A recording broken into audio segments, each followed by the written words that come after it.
Okay, so we're all here to talk about why it's time to get real about attention in advertising. I'm Carol Pierre-Draves. I'm EVP and Chief Marketing Officer of the IAB, and I'm here with my panelists. I'll let them introduce themselves in a few minutes. What we're going to do is a little bit of attention. We want to talk about what got our attention when it comes to the latest ad that we saw. And why that got our attention. And there's so many ads that really don't get attention right now. So we will start with Soren. Yes, you should. Hi, everyone. I'm Soren. I'm the Chief Investment Officer globally at Rufus, which is a subset of Initiative. I did a lot of thinking about this, and what I keep coming back to is that I was recently in Mexico City, and I think that Mexico City has the coolest out-of-home ads I've ever seen. From the kind of ever-present guerrilla postings that you see everywhere, to the more like beautifully produced. I was going through a tunnel underground, and there was this ad that kept running the entire length of the tunnel, and I was like this out the taxi window. Like, it was just the coolest thing. And when I think about attention, Mexico City out of home, it's my jam. Nice. Laurel. I'm Laurel Rossi. I'm the CRO at Infillion. I am fixated on an ad that we did for Truex, for Porsche, where I got to play with the color of the cars and make it completely interactive over and over again. And I'm not in the market for a Porsche, but I maybe now. I'm Mark Goldeman, one of the founders at Adelaide. I wish I knew that we could have talked about our own ads, because we make this like funny meme ad that says Waldo was viewable, and I think that's pretty clever. If it gets attention, you can talk about anything you want, I think. I mean, I was going to say the Coinbase ad from like 2 Super Bowls ago. I feel like ads that sort of break what people expect capture a lot more attention. This was like the QR code bouncing around the screen that everybody thought was a horrible ad, but I think like people paid attention to it because it was different. They're still talking about it, so you're good. Sophie Kelly, I run tequila business for Diageo globally. When I think about ad, I prefer like not to think about a single ad that got my attention, and I'm going to talk about something that our US team did, which I thought was really awesome, which was owning a moment actually at the Oscars and using that moment to launch a new format that would bring many more people into 1942, which is one of our luxury tequilas that we have. And what I love about it, kind of a little bit similar to you, Soren, is like this was a combination of assets and a combination of channels and partners that actually achieved attention and impact that was at scale. Love it. And fun. And fun. Speaking of fun, actually, I will share one too. My favorite one was the T-Mobile ad. I think it was in the Super Bowl with Jason Momoa, Zach Braff, Donald Faison, and it was all about Flashdance. And if everybody remembers the 80s, that was the thing that got me. It was so much fun, and it makes me smile every time I see that ad. Which brings me to my next question, because we think about smiling, that's about biometric sort of response, right? So at IAB, we have an attention task force, and it's comprised of publishers, brands, agencies, everybody, and they come together to figure out what are the approaches to measuring attention. And they came up with these 4.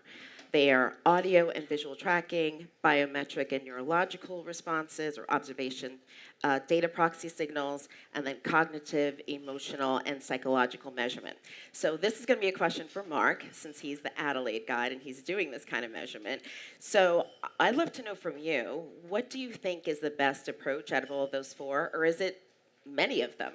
Would love to hear your point of view. I think it's many of them, right? So the ARF just released their phase 2 report, was it like 3 or 4 weeks ago, where they said that, it wasn't just like they looked at eye tracking in ads, and what they found was that the ads that captured the longest duration of attention weren't the ones that worked the most. And the recommendation coming out of that was actually don't just use eye tracking, but use eye tracking and use or some other like orthogonal type of metric like outcomes or like device metrics.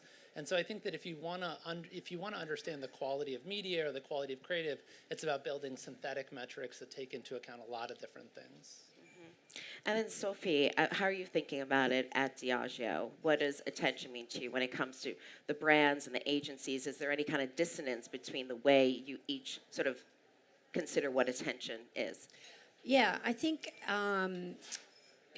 I think talk a little bit about impact because I don't think you can have attention unless you have true impact and leave a lasting impression on people. We obviously do a lot with measurement, particularly making sure that we're reaching the right consumers. But I guess the point of view that I'll add to the panel is what we're really obsessed with is consumers, right? And rather than actually measurement for the sake of measurement, what kind of data are we getting back that can give us the insights we need to actually have the right kind of messages going out in the most persuasive ways to the right consumer at the right time? I mean, it sounds kind of like an old thing to say, but like, what's the message? Who are you trying to reach? Where do you need to be at the right time in the right place? So I think a little more interested in kind of the combination of creativity and understanding the data and the signals we're getting back to have more effective messaging and platforms and experiences with our consumer audiences. And you mentioned creativity. What about culture? Does culture have any kind of play there as well? Oh man, well, culture is like huge. I mean, if we are not playing and relevant in culture, then people don't know who we are. It is a major signal for all our brands, and it's turning up and giving people experiences at the right time when they're socializing is one of the key heartbeats of our business. Yeah. And Mark, I think I remember when we were doing the prep call, you talked a little bit about creative and you have to walk the fine line. Do you want to talk a little bit more about that? Because I thought that was a really interesting conversation. Sort of an unpopular opinion, right? You actually, so I think a lot of people treat attention as this monolith, right? And it's like, this is the thing I want to optimize towards. This is the hot new thing. I want as much attention as possible in my campaigns.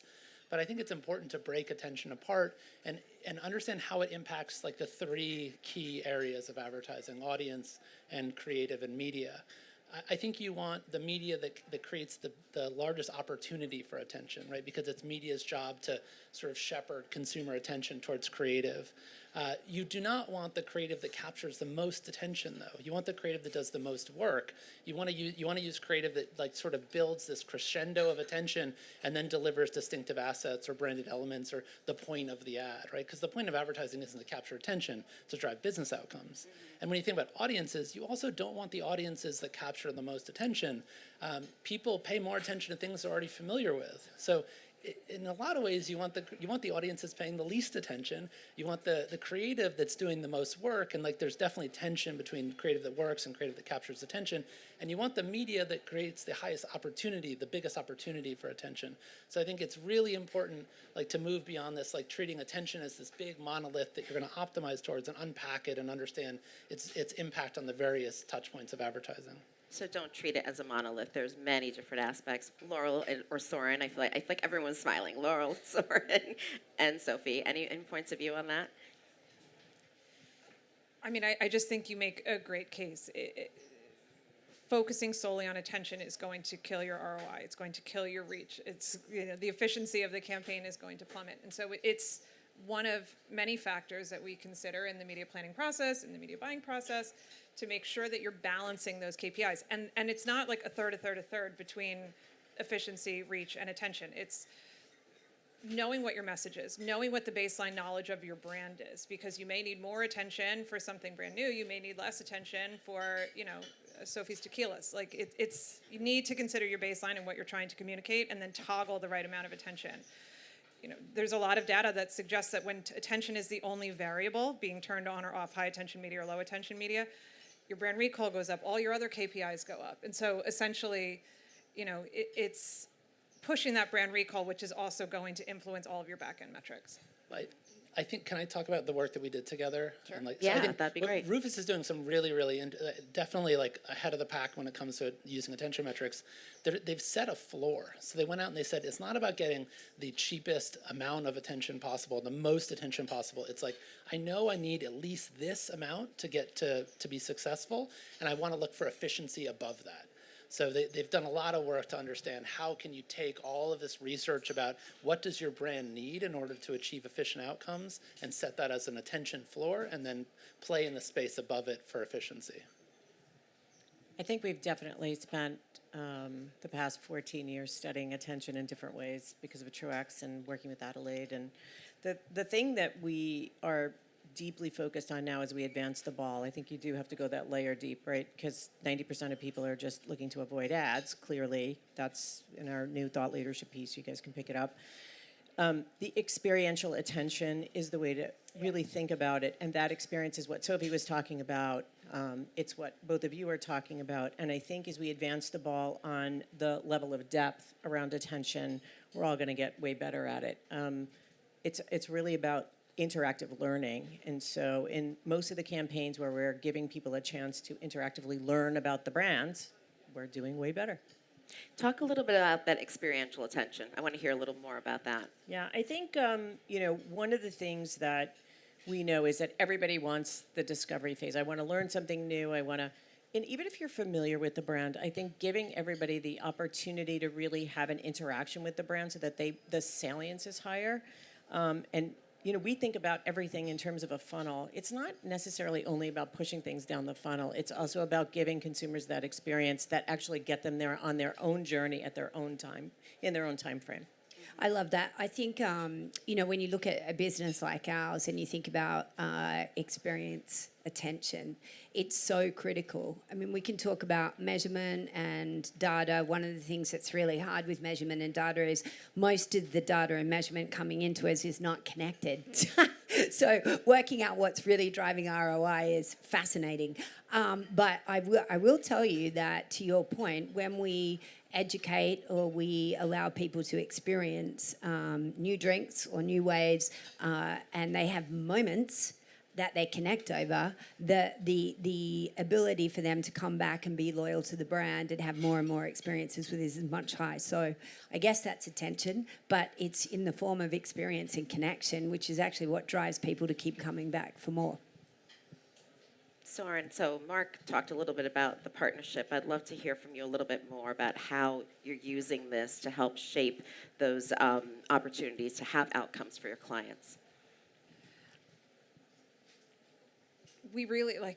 It's really interesting to hear Sophie talk about the real macro picture, about the role of creative and then the role of the media placement and then the role of your overall knowledge of your brand. Because yes, while that is the macro picture, we're so zoomed in on the role of media. Like, I can't impact my client's creative. And so I really need to focus on the role of media in how that, drives the outcome. So it's using the data, we partner closely with Adelaide, using the data to find the right placements that are actually going to drive those KPIs. And then, there's absolutely signals that are coming from the creative, and there's certain creatives that we would only put in certain placements. But doing the work, doing the test and learn, setting it up correctly so that you learn something along the way has been critical for us because we're trying to identify the formula, put the puzzle together that is replicatable, that potentially in the future could be powered by AI, if we can just find the right signals to whatever that outcome is that we're pushing. And it is just a puzzle. We'll find it along the way.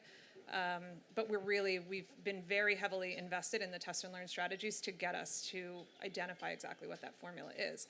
And like I said, brand recall has been, it's the link between, it sounds so intuitive, but proving it out is important, right? Right. High attention media drives higher brand recall. Higher brand recall drives better performance of those back-end metrics. And so just following the user down that journey has been something that we've been really focusing on from a more, scientific perspective. Mm-hmm. And you talked to, go ahead. I was going to say, we spent a lot of time with the IAB thinking about what's about to come as digital video eclipses linear. Yeah. We're going to get bombarded.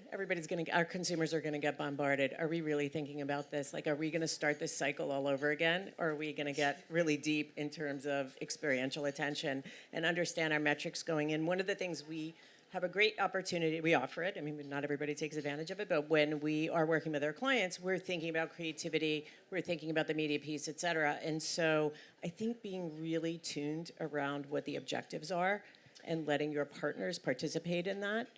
I would do something completely different, with Sophie than I would do with Soren as an example on their brand. So I think we've got to get really tuned in this wild new world that's about to open up again.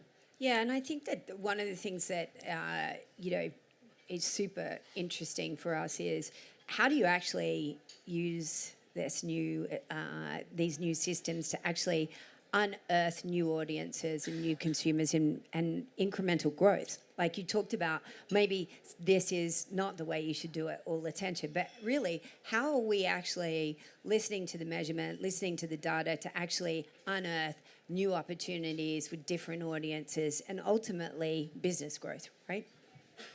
Yeah, I think you both had a different point of view about the environment, I think. So how important is that to you, Sophie or Soren, for your clients or anyone, when it comes to the creative? Are you thinking about the environment first before you're developing the creative? Because the creative goes in many different places, right, about where you place the ad. How important is that, the environment, to thinking about attention? Any one of you can kind of answer that too.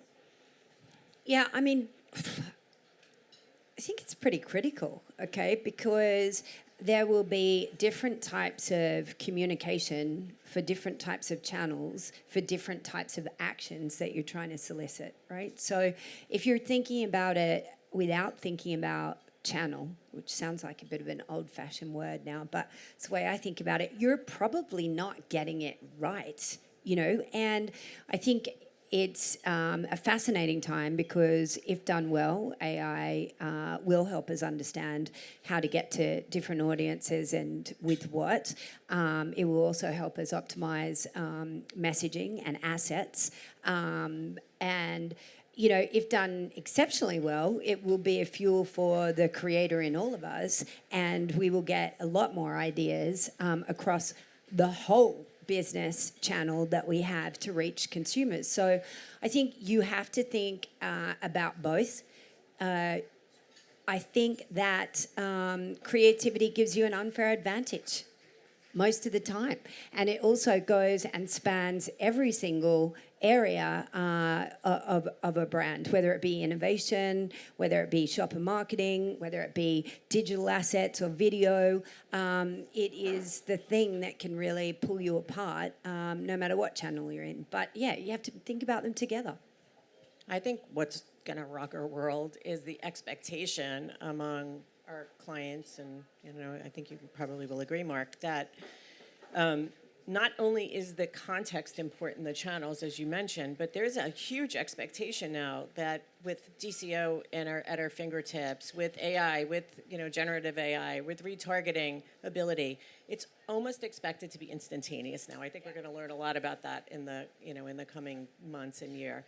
And so I think if we're not thinking about, somebody who's shopping may start their search on their phone, but want way more information when they get to their desktop. And shouldn't that be a signal to us? Yeah. So. Yeah, and I also think, let's not forget that part of our job is to make people feel something or do something. So it should be an experience. Otherwise, it's not going to do anything. It's just going to fly straight past. And totally personalized. There's nothing more frustrating than seeing an ad on Instagram is where I get them, and I'm like, no, what signals was I giving off that made you think that I wanted this? Yes. Personalization and customization, another and huge opportunity. Yeah. I also think what Sophie said about building for the eventual placement, though. I mean, doing that upstream is incredibly important. But I think it also pushes the marketplace in general to optimize away from crappy ad formats that no one really wants to. When we get it right as an advertiser and a media partner, it creates this synergy that just naturally there's just more of those placements and more. And I think if we can optimize away from some of these, less engaging ad experiences, you're ultimately in the macro picture, pushing the whole marketplace in the right direction from a customer experience perspective. I love that. And the way I like to think about it is how are we working with our media partners to create moments for brands, right? So combination of moments. And when we get it right, it's amazing. Yeah, that moment just keeps going and going, like the ad that I talked about with T-Mobile, right? It happened in the Super Bowl, but every time I see it, I'm like, oh, Mark. So I think what Soren said is super important. The metrics that advertisers use create incentives for the rest of the market. And when advertisers go out there to the market and they say, I want to buy high quality, I want to buy high attention, it creates a positive feedback loop. Publishers make more of it, and it gives like publishers an excuse to go to their boss and be like, let's have fewer ads on the page. Let's create a better consumer experience because I've got all these great brands who are willing to pay a little bit more for that better experience. And then that gives the brand permission to go up and say like, hey, like these are the kinds of things we want to buy, and we'll pay a premium for high quality. And it gets us out of this like fixation on price and the lowest CPM possible, And which I reach think and is super frequency. important. And reach and frequency, which I think you've talked about before too, right? They're both important. They're both important, but there has to be more than that. And we've found that the trifecta of like reach, frequency, and attention give us a different perspective for the eventual placement, the eventual creative, than we would have if we only focused on the first two.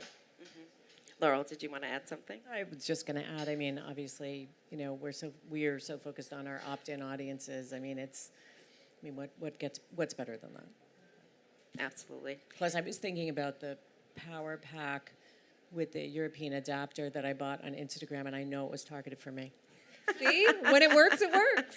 When it works, except for when you're shopping for a baby gift and then you keep getting all the baby stuff and you're like, I'm having a not baby. pregnant, stop sending me this stuff. Okay, I have no idea how we are on time, but I wanted to get towards the end of our questions, and then we also wanted to open it up to the audience for questions too. So we have been having this conversation about attention for, 20 minutes, maybe 25, but at least 10 years now. By the way. Okay, sure. But at least at this stage, we've been talking about it for about, 20, 25. Someone's been tracking. So what do we need to do to move it forward? Like, how do we kind of get to where we need to be? Anyone? I have an idea. Great. She's going to help save the world. I think it's proving it out. Attention is intuitive, and everyone, of course you pay more attention to that than you do to that. But that's not enough for people to believe it and to use it as their North Star, or one of their North Stars in planning. And so proving out the link, making it a repeatable format, showing that it works, and planning for it to work down the road. Like, this is a front-end input that we are using. It's not just something that happens. It's something that we can toggle up or down. And to have a cleaner formula that shows the back end, I think would be... it's the proof point. It's the proof point that your boss needs when you go to them and say, I want to do this again, or I want to do it ×2, or whatever. I think that will really move the whole industry in that direction. So front end, we're in control. Yeah. Anyone? I mean, I agree with Soren. I would just say one other thing, and this isn't like purpose shaming anybody, but less waste would be really nice. Less waste. Yeah, and I think if you focus on high quality, eventually, you inevitably get less waste. I think, sort of building on what Soren said, we focus on proving out that attention works to every one of our clients. We make them run incrementality tests, A/B tests, to show that attention just isn't this novel thing to check off and move on to something else. But proving it, I think, rolls up to procurement, right? Because a lot of the incentives in our industry are set by procurement, and they say get the lowest, the cheapest CPM. They focus on cost. They need a quality signal. And if you can convince procurement that there is a quality signal that they can trust, then they can start to hold people accountable to value and not just cost. And I think that will really start to move the market forward meaningfully. Yeah, I mean, I'd probably take it I totally agree with you on that point. What we're thinking about is end-to-end business plans, right? And that might be by market, by product. And I think what would really move it forward is if we started to think about attention in those end-to-end business plans and what actually is the attention that we're looking for across the total funnel versus just talking about it in relation to media. Yeah. And I think alignment on what kind of attention and ROI you need by channel, depending on the task or what you're trying to move as a business, is really critical. Because too often we're having an argument about, did the minis Oscars work? Well, yes. It doesn't. I don't need any data to tell me that it worked because I've now got it distributed in many, many places that it wasn't before, and huge consumer demand around it. But, that's a very different kind of activation to sort of some of the bartender.com, inspirational drinks units that we're serving up for different audiences to drive e-com, right? And too often we're having conversations about measuring attention and we're not coming at it from the same angle with the same expectation about what we want that channel to do. So I think it's like more end-to-end understanding of what kind of attention you need at what point in your marketing funnel. So planning out way ahead of what you're trying to achieve. I think, Laurel, did you want to say something? You looked like you were going to say something then. No? Okay, good. We have about 10 minutes, so if anyone has questions and they want to ask a question, I will turn to the audience. Okay, here we've got one. I guess so. I don't know if there's mic runners. Are there mic runners? No. Okay. I'll try and repeat it if I can. Sure. So, Sophie, you led some of the coolest activations I've ever seen, and you were really leading that into the pandemic and then had to figure out that pivot. And when you brought up the trifecta of reach, frequency, attention, with experiential, it's always like you get the attention, but then do you get those other two parts? What did you learn through all your experiential work of how to scale something that's happening in this very small space? That was Yeah, a long question. it's I don't just think I can repeat it. It's basically like, I think when you're doing experiential marketing, how are you scaling that, right? And I love this question because the way we think about it is activating in culture, giving people experiences that bring our product to them at a moment where they want to enjoy them, and then hopefully capturing content that we can actually pump back out through the pipes that will make more people aware of the experiences you can have with our brands. When we get it right, that's what we're doing, right? So not only are the people at the experience experiencing it, but it's going to a broader group of people, inspiring them to try our drinks or inspiring them to get involved in one of our platforms. We just launched a What's Your Tequila AI-driven platform, which really helps people explore the different experiences in tequila, because surprisingly enough, a lot of people still remember, having a bad shot and you get this face from them where they go, I don't want any tequila. And actually, there is a load of fantastically very well-crafted experiences you can have with tequila. So, that is something we're putting in the heart of our experiences, and we're also taking out digitally so more people can experience the experience versus just the ones that go and actually get to try a drink. I mean, the other thing is not everyone can go to Mexico to understand how we make our tequilas. So we're using like Apple Provision devices at our experiences to transport people to another place. So I think the quick answer is when you're doing an experience, it's an opportunity to storytell and also to extend what people in that moment are experiencing to more to bring them into your brand message. So be always thinking about capturing content. Love it. Anyone else? Yeah, come a little closer if you can. Yeah, bring you a little closer.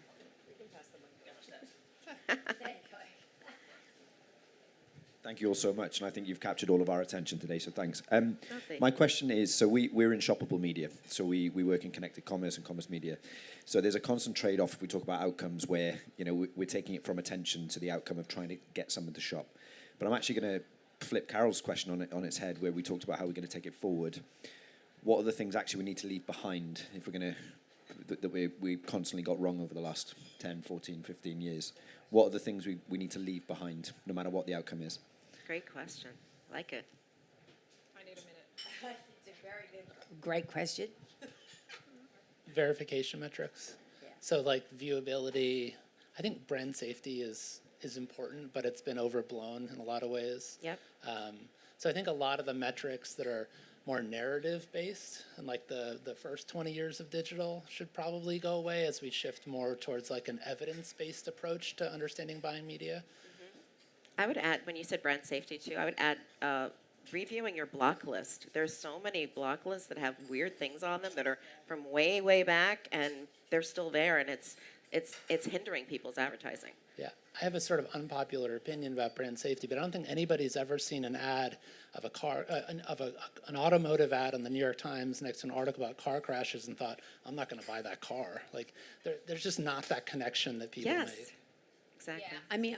Yeah, I get it, but like when you work in an industry like ours, it's super important that we don't serve to, underage. So Yeah, from 100%. Yes. environment control for us is like off the charts. The only thing I'll add to that is I think there's a little bit of like metric bingo going on in terms Yes. of like it's inconsistent. I'm not Is sure it- I understand it all. I'm like, I think even by advertisers sometimes you're scratching your head saying those were the metrics in the last 7 campaigns. Why are we switching? I think everybody's confused, and I think the industry, Carol, owes a little bit more education, honestly, and not on you only, but I Well, do that's think why we there's some have the education. task force, and everyone a comes beautiful together, thing. and we want all of you on the task force to help together. I think that's a great point. So what would you like leave behind? I'd love to leave behind just many marketers coming in going, well, I know that the advertising's working because here's my ROI and here's my metrics, and then you're looking at kind of sales and you're like, well, I get you've got the most engaging, most effective, most but we've still got a performance issue. So, I think it's good to have really effective, efficient assets going out there doing their job, and we should, but we should also be thinking about business, right? And, open to the fact that we might need to pull other levers versus just effective, efficient media to drive business. I'd be curious to hear your experience with the clients you're working with around shoppable, because I think the journey to get there is not well documented yet. No way. That's actually something I'd like to leave behind is the traditional funnel. And I think that we've already started doing that quite a bit. I think there's a lot of conversation about how much the funnel has collapsed. But I mean, how many times I'll go back to Instagram, for example, have you seen something and you bought it? Like there was Yes. 4 seconds in between it. You were introduced to it for the first time. You instantly own it. And it's like, that's not a very traditional funnel. The other thing I definitely want to leave behind is just this kind of idea of the race to the bottom. And you talked about it just a moment ago, Mark. Cheaper is not always better, and there's so much focus on efficiency in our business and how can we do it for less and less and less. And I don't think there's a person in this room that wouldn't pay a little bit more if they can convert somebody to whatever you're selling. And the quality is just so much more important than the efficiency. And while that's very hard to explain to a procurement person, also try to explain to a procurement person why you need to buy attention data. Because that doesn't also feel very intuitive to them either. They're like, wait, we know what gets good attention. We're like, no, you don't. But spending a little bit more to get the right outcomes, I think, is really important. And there's just such a focus on efficiency. Yeah, and like data as a means to insights about consumers, right? Versus data to prove that you have the best ROI on this 5-second asset that's flying around. Right. Data in search of better insights for consumer audiences. Exactly. Mark? So I think one point that I'll leave this with is that one of the most interesting ways to use attention metrics is to hold constant the quality of media. And once you hold constant the quality of media, you can really understand what creative's working, what audience tactics are working. Like in any sort of multivariate problem, when you can hold one of those variables constant, you can learn a lot more about everything else. So if that's the only thing you do with attention metrics, like it can still be super impactful on the rest of your advertising. So rethink the funnel, data, and then the quality of the media. Any last words, Laura? I don't know. This might be the kill the funnel panel. Oh, yeah, kill the I like funnel. it. No less. All right. I think we will leave it at that. Thank you, everyone.